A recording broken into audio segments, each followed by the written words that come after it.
کا اور اس کے رسول کا، ان کنتم مومنین، اگر تم مومن ہو۔ انما المؤمنون الذین اذا ذکر اللہ وجلت قلوبہم، بے شک مومن تو وہ ہیں کہ جب ان کے سامنے ذکر کیا جائے اللہ تعالیٰ کا، وجلت قلوبہم، کانپ جاتے ہیں ان کے دل، وَإِذَا تُلِيَتْ عَلَيْهِمْ آيَاتُهُ، اور جب پڑھی جائیں ان پر اس کی آیتیں، زادتہم ایمانا، زیادہ کرتے ہیں ان کو ایمان کے اعتبار سے، وَعَلَى اللَّهِ وَعَلَى اللَّهِ وَعَلَى رَبِّهِمْ يَتَوَكَّلُونَ، اور اپنے پروردگار پر وہ بھروسہ کرتے ہیں۔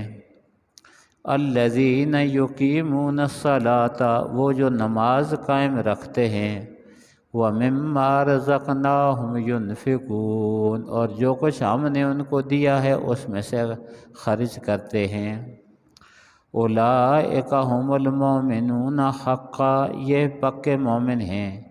لہم درجات عند ربہم، ان کے لیے درجے ہیں ان کے رب کے پاس، ومغفرۃ ورزق کریم، اور بخشش ہے اور عزت کا رزق ہے۔ آمنت باللہ وبآیاتہ،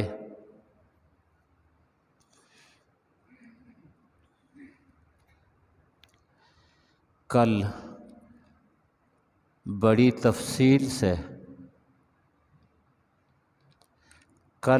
تفصیل سے مال غنیمت کے متعلق احکام بیان کیے گئے کہ پہلی شریعتوں میں مال غنیمت کا کھانا حلال نہیں تھا، نبی اکرم صلی اللہ علیہ وسلم کی شریعت میں اس کو حلال اور طیب قرار دیا گیا۔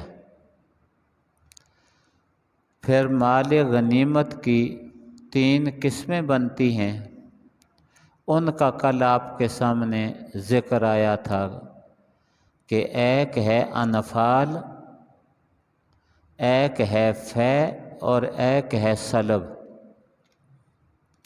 سلب تو اس شخص کے لیے ہے کہ جس کے متعلق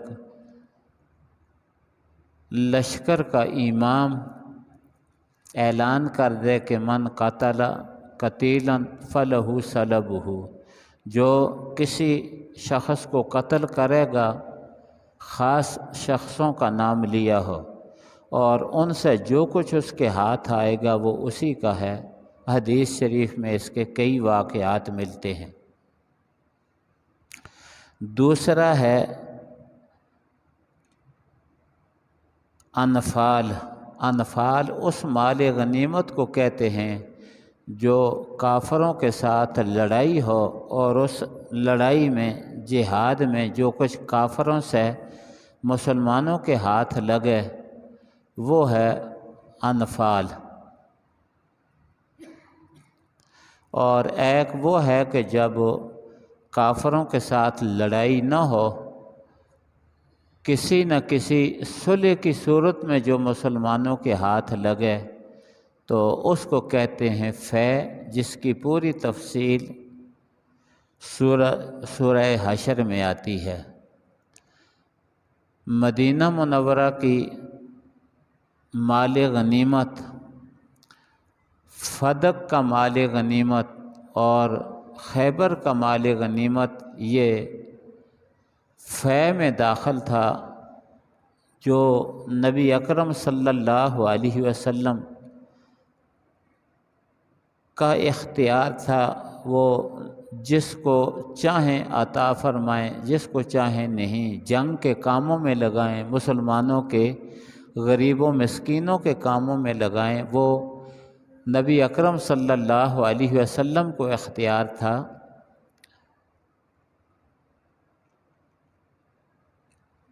غزوہ بدر ہجرت کے دوسرے سال میں پیش آیا تھا۔ ایک سال ہجرت کی سال گزر گیا، سال کے درمیان میں چھوٹے چھوٹے غزوات حدیث شریف میں آتا ہے پیش آتے رہے، لیکن سب سے بڑا غزوہ وہ غزوہ بدر تھا۔ غزوہ بدر وہ غزوہ تھا، وہ جنگ تھی مسلمانوں اور کافروں کی کہ صرف اہل مکہ اور نبی اکرم صلی اللہ علیہ وسلم کے درمیان فیصلہ نہیں ہوا، بلکہ یہ پورے مسلمانوں کی اور پوری دنیا کے کافروں کی جنگ تھی۔ اس مقام پر اللہ تعالیٰ نے مسلمانوں کو وہ فتح عطا فرمائی کہ تاریخ میں اس کی مثال نہیں ملتی، پوری انسانی تاریخ میں اس کی مثال نہیں ملتی۔ اکا دکا مثال ہو تو داؤد علیہ السلام کے زمانے میں ہوگی، ورنہ اس کی مثال نہیں ملتی کہ پوری دنیا کے کافر ایک طرف ہوں اور جنگ کے موقع پر معسکر میں بھی 3 گنا سے زیادہ کافر ہوں، مسلمان کم ہوں۔ کافروں کے پاس اسلحہ ہو، مسلمانوں کے پاس اسلحہ بھی نہ ہو۔ کافروں کے پاس کھانے پینے کی چیزیں ہوں، مسلمانوں کے پاس کھانے پینے کی چیزیں بھی نہ ہوں۔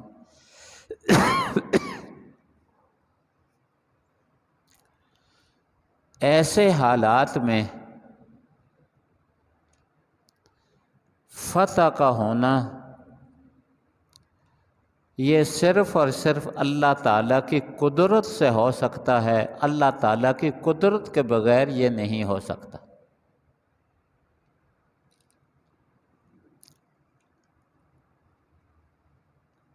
غزوہ بدر اس طرح پیش آیا کہ چھوٹے چھوٹے مقابلے چلے آ رہے تھے۔ جب سے نبی اکرم صلی اللہ علیہ وسلم ہجرت کر کے مکہ مکرمہ سے مدینہ منورہ تشریف لے گئے تو وقتاً فوقتاً جھڑپیں ہوا کرتی تھیں، حدیث میں جن کا ذکر آتا ہے، اور نبی علیہ السلام بھی اپنی تیاری میں تھے اور کافر بھی تیاری کر رہے تھے کہ مسلمان جو مدینہ منورہ میں جمع ہو گئے ہیں ان کو کسی نہ کسی طریقے سے وہاں ختم کیا جائے یا ان کو واپس لایا جائے اور ان پر ظلم اور تشدد کیا جائے تاکہ ظلم سے تنگ آ کر لوگ اسلام کو چھوڑ دیں۔ تو یہ ایک سفر تھا مکہ مکرمہ کے کافروں کا۔ اس وقت تک ابو سفیان مسلمان نہیں ہوئے تھے، وہ کافروں کے سربراہ تھے، قافلے کے سربراہ تھے۔ وہاں سے بہت شام کا سفر کیا اور وہاں سے بہت زیادہ مال بھی لائے اور اسلحہ بھی خرید کر لائے تاکہ مسلمانوں کے ساتھ جنگ کے لیے تیاری کی جا سکے۔ نبی اکرم صلی اللہ علیہ وسلم کو جب یہ اطلاع ملی تو نبی اکرم صلی اللہ علیہ وسلم نے اس قافلے کا ارادہ کیا۔ خواب میں نبی اکرم صلی اللہ علیہ وسلم کو بتلایا گیا، وحی کے ذریعے سے نبی اکرم صلی اللہ علیہ وسلم کو بتلایا گیا کہ آپ کی فتح ہوگی اور 2 لشکر ہیں، ان 2 لشکروں میں سے ایک لشکر پر اللہ تعالیٰ آپ کو فتح عطا فرمائیں گے، کامیابی عطا فرمائیں گے۔ یہ نبی اکرم صلی اللہ علیہ وسلم کو بتلا دیا گیا وحی کے ذریعہ۔ نبی اکرم صلی اللہ علیہ وسلم جلدی نکلے، جتنے صحابہ کرام وہاں وقتی طور پر موجود تھے ان صحابہ کرام کو ساتھ لیا اور مدینہ منورہ سے نکل پڑے کہ اب اس قافلے کا راستہ روکنا ہے جو قافلہ ہمارے خلاف اسلحہ لے کر آ رہا ہے اور اپنی مالی پوزیشن کو مضبوط کر رہا ہے، ان کو پکڑنا ہے۔ نبی اکرم صلی اللہ علیہ وسلم جلدی میں نکلے اور نبی علیہ السلام کے ساتھ 313 آدمی جلدی میں نکلے، چونکہ قافلہ چھوٹا تھا اس کے لیے زیادہ لوگوں کی ضرورت نہیں تھی۔ ادھر نبی اکرم صلی اللہ علیہ وسلم نکلے اور ادھر جو ابو سفیان کے کافروں کے جو جاسوس کام کر رہے تھے انہوں نے ابو سفیان کو یہ بتلا دیا کہ آپ کے قافلے کو پکڑا جا رہا ہے، آپ اپنے آپ کو سنبھال کر چلیں۔ ابو سفیان بڑا ذہین تھا، بڑا سمجھدار تھا، اس کو جب یہ اطلاع ملی تو اس نے سمندر، چونکہ سعودی عرب کے 3 اطراف میں سمندر ہے، ایک راستہ ہے خشکی کا، باقی تینوں طرف سمندر ہے، تو اس نے سمندر کا راستہ اختیار کیا، عام مشہور راستے کو چھوڑ کر سمندر کا راستہ اختیار کیا، اور نبی اکرم صلی اللہ علیہ وسلم نے جس مقام پر ان کو روکنا تھا، قافلے کو مقابلہ کرنا تھا، وہ وہاں تک پہنچے۔ ابو سفیان ایک تو ساحل سمندر کا راستہ اختیار کیا اور مسلمانوں سے اور نبی اکرم صلی اللہ علیہ وسلم سے نکل گیا۔ دوسرا، ابو سفیان نے پیغام بھیج دیا فوراً مکہ مکرمہ کو اور کہا کہ یہ قافلہ لوٹا جا رہا ہے، آپ کا اسلحہ اور مال سارے کا سارا مسلمانوں کے ہاتھ لگ جائے گا، اگر قافلے کو بچانا ہے تو جلدی کرو اور پہنچو۔ ادھر بڑی جلدی میں کافر تیار ہوئے۔ اس وقت کافروں کا سربراہ ابو جہل تھا، مکہ مکرمہ سے جو آئے ان کا سربراہ ابو جہل تھا، وہی سب کو نکال کر لایا، اور یہاں یہ جو قافلہ تھا اس قافلے کا سربراہ ابو سفیان تھا۔ وہاں جلدی میں انہوں نے تیاری کی اور زبردستی لوگوں کو نکالا، تقریباً 1000 کا لشکر لے کر آ گئے۔ ادھر نبی اکرم صلی اللہ علیہ وسلم اور آپ کے صحابہ 313 تھے اور ادھر 1000 سے زیادہ کا لشکر تھا۔ یہ مسلمان ایک قافلے کو لینے کے لیے نکلے تھے، اسلحہ بھی نہیں تھا، گھوڑے بھی نہیں تھے، تلواریں بھی نہیں تھیں، اونٹ بھی نہیں تھے، بس ساری ایکو واجبی سا سامان تھا ان کے پاس۔ بدر کے مقام پر پہنچ کر پتہ چلا کہ قافلہ نکل گیا ہے اور ایک بڑا جرار مسلح لشکر آ رہا ہے کہ جس کے ساتھ گانے بجانے والیاں بھی ہیں اور بہت زیادہ کھانے پینے کا سامان ہے، اونٹ بھی بہت زیادہ ہیں، سواری کے لیے بھی گھوڑے بھی بہت ہیں، ساز و سامان جنگ کا پورا ساز و سامان ہے۔ اب پہلے جب نبی علیہ السلام نکلے تھے تو وہ 60-70 آدمی کے مقابلہ میں نکلے تھے، اور اب 1000 سے زیادہ مسلح لشکر کے ساتھ مقابلہ آ گیا۔ تو نبی اکرم صلی اللہ علیہ وسلم نے صحابہ کرام سے مشورہ کیا۔ ایک جگہ 313 تھے، یعنی مختصر قافلہ تھا۔ 313 کیا ہیں جو آپ کے یہاں کسی وقت تو طالب علم بیٹھے ہوتے ہیں، نمازی ہو گئے 100 150 تو یہ بھی بن جاتے ہیں۔ 313 کی پوری دنیا کے مقابلہ میں کوئی حیثیت نہیں ہے، تعداد کے اعتبار سے کوئی حیثیت نہیں ہے۔ تو نبی اکرم صلی اللہ علیہ وسلم نے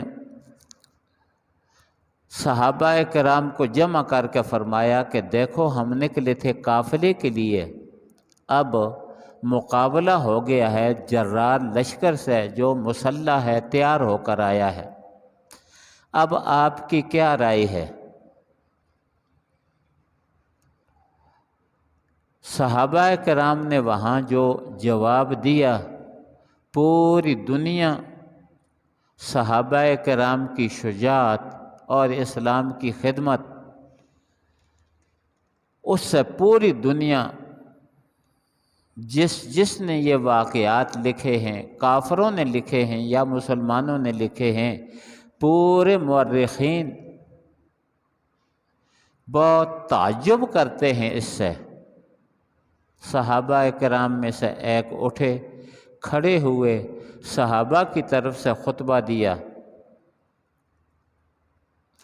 تو انہوں نے یہ کہا کہ یا رسول اللہ، ہم آپ کے ساتھ ہیں، آپ لڑیں تو پھر بھی ہم آپ کے ساتھ ہیں، آپ نہ لڑیں تو پھر بھی ہم آپ کے ساتھ ہیں، ہم آپ کا ساتھ چھوڑ کر کبھی بھی نہیں جائیں گے۔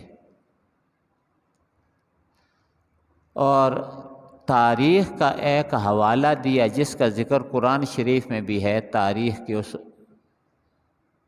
حوالے کا، کہ موسیٰ علیہ السلام جب بنی اسرائیل کو یہ کہہ رہے ہیں کہ چلو نکلو دشمن کے خلاف لڑو، اللہ تعالیٰ تمہیں فتح دے گا، تم شہر میں داخل ہوگے تو کافروں کو شکست ہو جائے گی، سورہ مائدہ میں گزرا ہے، جب تم شہر میں داخل ہوگے تو کافروں کو شکست ہو جائے گی۔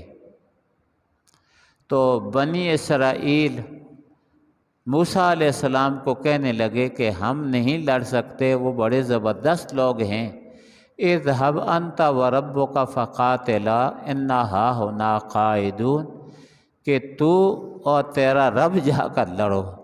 کتنی گستاخی والی بات ہے، اذهب انت وربك فقاتلا انا هاہنا قاعدون، ہم بیٹھے ہیں، ملک فتح ہو گیا تو عیاشیوں کے لیے ہم چلے جائیں گے، ملک فتح ہو گیا تو کیا ہے ہم اس کے خوشیاں منانے کے لیے چلے جائیں گے، ہم نہیں جا سکتے، وہ بڑے سخت لوگ ہیں، تم اور تمہارا رب جا کر لڑے۔ اللہ تعالیٰ ان سے اتنے ناراض ہوئے، اللہ تعالیٰ نے فرمایا فَإِنَّهَا مُحَرَّمَةٌ عَلَيْهِمْ 40 سَنَةً يَتِيهُونَ فِي الْأَرْضِ، اب 40 سال تک یہ لوگ اس ملک کو، بنی اسرائیل اس ملک کو فتح نہیں کر سکیں گے، زمین میں حیران پریشان پھرتے رہیں گے، ملک فتح نہیں ہوگا۔ یتیہون فی الارض، اس کا حوالہ دیا صحابہ کرام نے، کہنے لگے کہ ہم موسیٰ علیہ السلام کے ان ساتھیوں کی طرح نہیں جو موسیٰ علیہ السلام کے ساتھ لڑنے سے انکار کر کے یہ کہہ رہے ہیں کہ اذهب انت وربک فقاتلا انا ہاہنا قاعدون، جا تو اور تیرا رب جا کر لڑو، ہم یہاں بیٹھے ہیں، ملک فتح ہو گیا تو عیاشیوں کے لیے ہم چلے جائیں گے۔ فرمانے لگے صحابہ کہ یا رسول اللہ، ہم آپ کے آگے لڑیں گے، آپ کے پیچھے لڑیں گے، آپ کے دائیں لڑیں گے، آپ کے بائیں لڑیں گے، اگر آپ حکم دیں گے تو ہم پہاڑوں پہ چلے جائیں گے، اگر آپ حکم دیں گے تو ہم سمندر میں چھلانگ لگا دیں گے، کبھی بھی آپ کا ساتھ نہیں چھوڑیں گے۔ مورخین جب صحابہ کرام کا یہ کردار دیکھتے ہیں تو ان کو شاباش کہتے ہیں، مسلمان نہیں ہیں پھر بھی ان کی بہادری کو شاباش کہتے ہیں کہ واقعی محمد صلی اللہ علیہ وسلم کے ساتھیوں جیسا دنیا میں کوئی ساتھی پیدا نہیں ہوا۔ موسیٰ علیہ السلام کے ساتھی موسیٰ علیہ السلام کو جواب دے رہے ہیں کہ ہم آپ کے ساتھ نہیں لڑ سکتے۔ عیسیٰ علیہ السلام کے ساتھیوں پر عیسیٰ علیہ السلام پر جب مشکل وقت آیا تو عیسیٰ علیہ السلام کے ساتھیوں نے عیسیٰ علیہ السلام کو چھوڑ دیا، لیکن کمال ہے محمد رسول اللہ صلی اللہ علیہ وسلم کے ساتھیوں کا، آپ کے صحابہ کا کمال ہے کہ مٹھی بھر نہتھے خالی ہاتھ ہو کر پوری دنیا کے ساتھ لڑے، اور چند سالوں میں محمد رسول اللہ صلی اللہ علیہ وسلم کو اور آپ کے دین کو پوری دنیا پہ غالب کر دیا۔ کتنے سال ہیں؟ 9.5 سال ہیں۔ پہلے مکہ مکرمہ میں تو اس کا دعوت کا دور ہے، مدینہ منورہ پہنچ کر 1 سال وہاں بھی دعوت کا دور ہے، اور نبی علیہ السلام نبوت ملنے کے بعد 13 سال مکہ مکرمہ میں رہے، 10 سال مدینہ منورہ میں رہے، اور مدینہ منورہ کے 10 سالوں میں سے 1 سال تیاری میں لگ گیا۔ 9 سالوں میں صحابہ کرام اتنی بہادری سے لڑے، اللہ تعالیٰ نے اتنی بہادری سے ان کو لڑایا کہ پوری دنیا پر غالب آ گئے، اور تاریخ میں ایسی دوسری کوئی مثال بھی نہیں ملتی کہ پوری دنیا پر سال ہوں 9.5 اور 9 سال میں، اور 9 سالوں کے اندر پوری دنیا پر غالب آ جائیں۔ غزوہ بدر ہوا، غزوہ بدر کے مقابلہ میں غزوہ احد ہوا، غزوہ احد کے بعد غزوہ احزاب ہوا، اور اس کے بعد مختلف غزوات ہوئے، اس کے بعد لگاتار مختلف غزوات ہوئے۔ ان 9 سالوں میں حدیثوں میں آتا ہے کہ نبی اکرم صلی اللہ علیہ وسلم 27 غزوات میں شامل ہوئے۔ سال کتنے ہیں؟ 9، اور غزوات کتنے ہیں؟ 27۔ غزوات کتنے ہیں؟ 27۔ تو ان 9 سالوں میں اتنی بے جگری کے ساتھ لڑے، اتنی بہادری اور جرأت کے ساتھ لڑے کہ پوری کی پوری دنیا پر اسلام غالب آ گیا۔ اور جب نبی اکرم صلی اللہ علیہ وسلم دنیا سے تشریف لے جا رہے ہیں تو اس وقت اسلامی فوجیں ایک طرف ایران، عراق، مدائن کی سرحد تک جا پہنچی ہیں، اور دوسری طرف اسلامی فوجیں شام تک جا پہنچی ہیں، یعنی پورے کے پورا خطہ اسلام کے اس میں آ گیا، اسلام کے قبضے میں آ گیا۔ یہ صحابہ کرام کی قربانیاں تھیں، یہ صحابہ کرام کی قربانیاں تھیں، اور اپنی زبان حال سے یہ کہہ رہے تھے، زبان حال سے یہ کہہ رہے تھے کہ صحرا تو صحرا تھے، صحرا تو صحرا تھے، دریا بھی نہ چھوڑے ہم نے، بحر ظلمات میں دوڑا دیے گھوڑے ہم نے۔ صحرا تو صحرا تھے، دریا بھی نہ چھوڑے ہم نے، بحر ظلمات میں دوڑا دیے گھوڑے ہم نے۔ تھوڑے وقت میں ان کی قربانیوں سے اسلام جو ہی جزیرۃ العرب سے نکلا، پورے کے پورے شام کے علاقے، پورے کے پورے روم کے علاقے، اور پورے کے پورے اس طرف سے افغانستان تک، افغانستان کے ساتھ اور جو بلخ بخارا کی ریاستیں ہیں، تھوڑے عرصے میں اسلام وہاں تک جا پہنچا۔ تھے چند ایک، اس لڑائی میں ابتدا میں چند ایک تھے، 313 تھے، وہ بھی خالی ہاتھ تھے۔ اللہ تعالیٰ نے فتح دی۔ اب اس لڑائی میں تقریباً 70 سے زیادہ کافر مارے گئے۔ اس لڑائی میں 70 سے زیادہ کافر مارے گئے، 70 سے زیادہ کافر گرفتار ہو گئے۔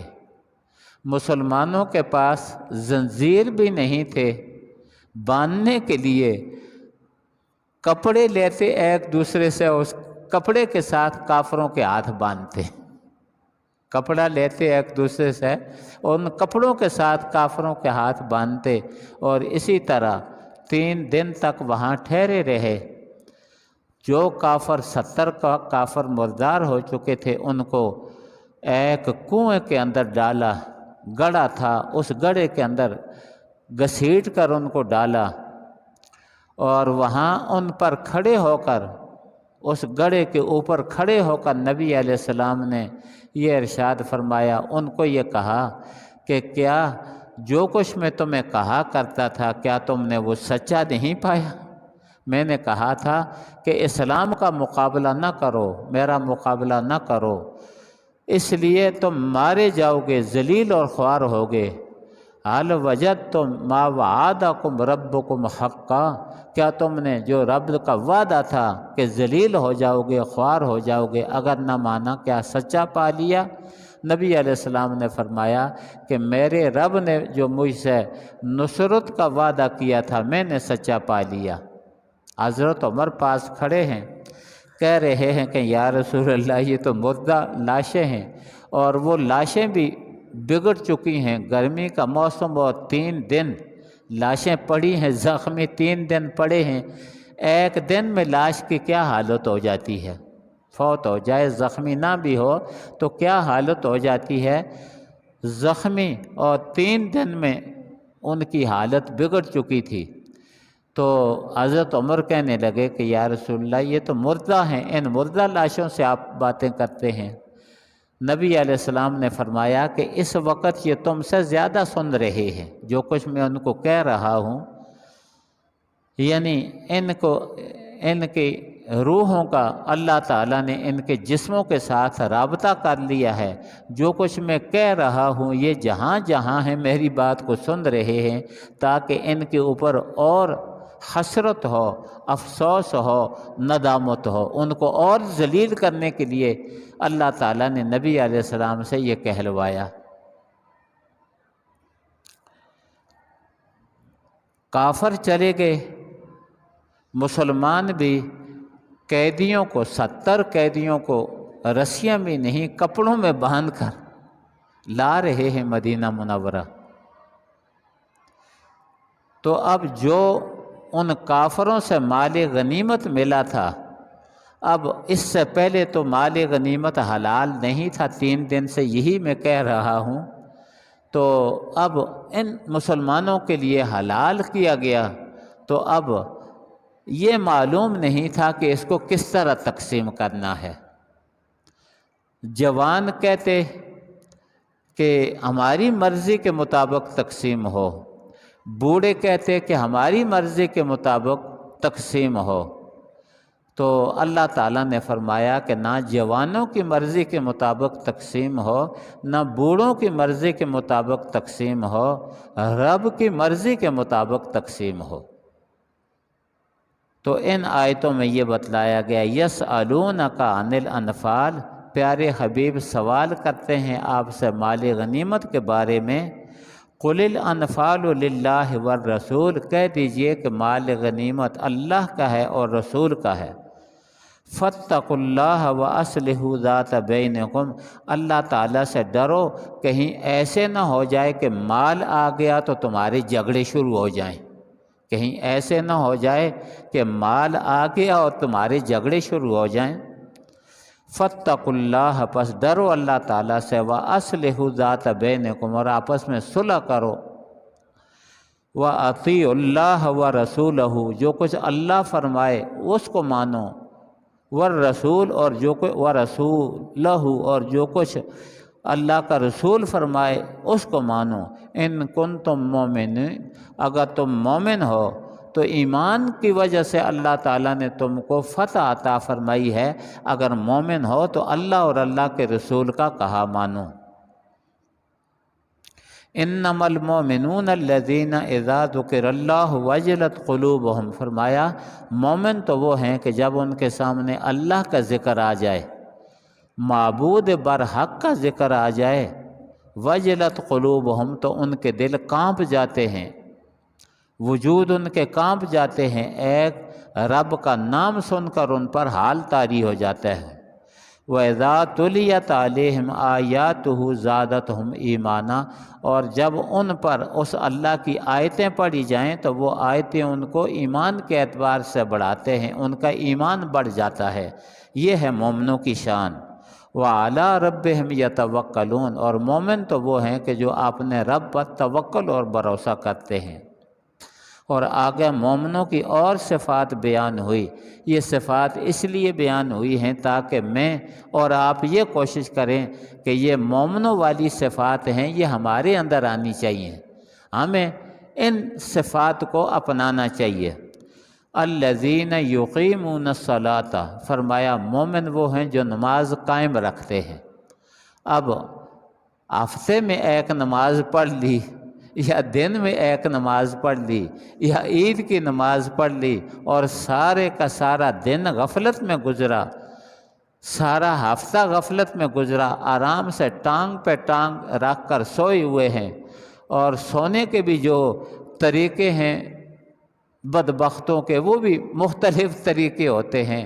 فرمایا وہ مومن نہیں، مومن وہ ہیں، مومن کی شان یہ ہے جو ہمیشہ نماز قائم رکھتے ہیں۔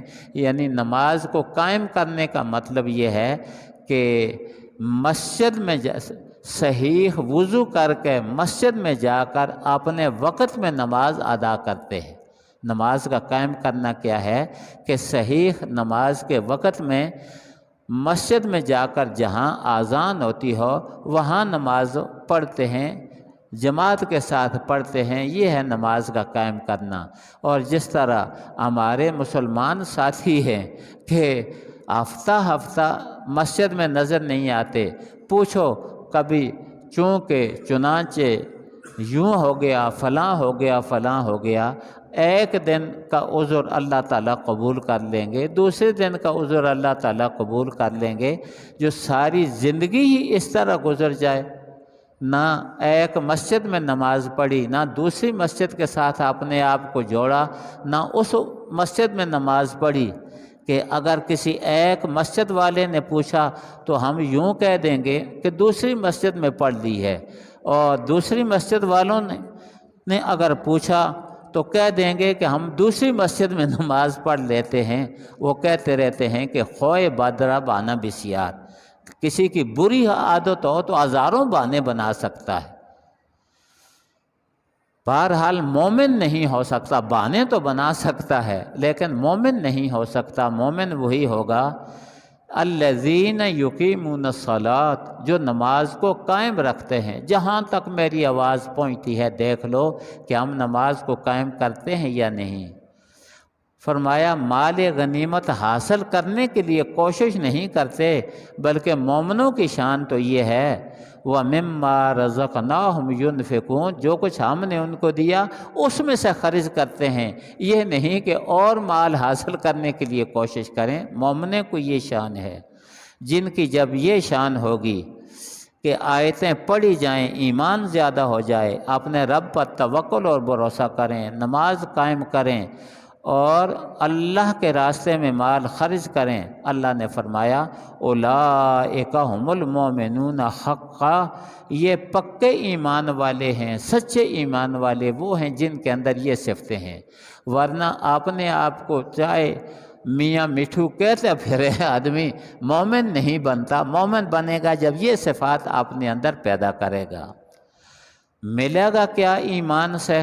فرمایا لہم درجات عند ربہم ومغفرۃ ورزق کریم، ان کے لیے بڑے درجے ہیں۔ حدیث شریف میں آیا کہ جہاد کرنے والوں کے درجے نہ جہاد کرنے والوں کے درجوں سے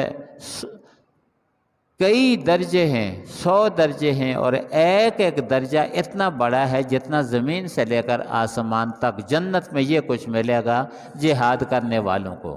فرمایا لہم درجات عند ربہم، ان کے لیے درجے ہیں ان کے رب کے پاس، وہ مغفرہ، اگر زندگی میں کوئی گناہ ہوئے ہوں تو شہادت کی وجہ سے، جہاد کی وجہ سے وہ گناہ بھی معاف ہو جائیں گے، اللہ تعالیٰ ان کی مغفرت فرما دیں گے۔ ورزق کریم، اور یوں ہوگا کہ عزت کی روزی اللہ تعالیٰ عطا فرمائیں گے۔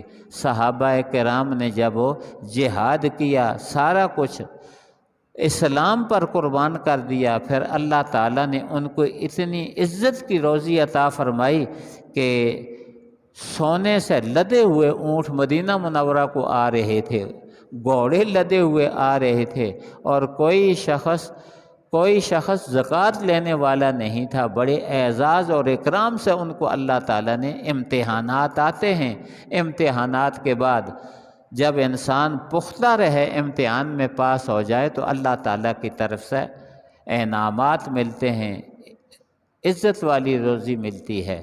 اللہ تعالیٰ ہمیں صحیح مومن بنا دے۔ وآخر دعوانا ان الحمد للہ رب العالمین۔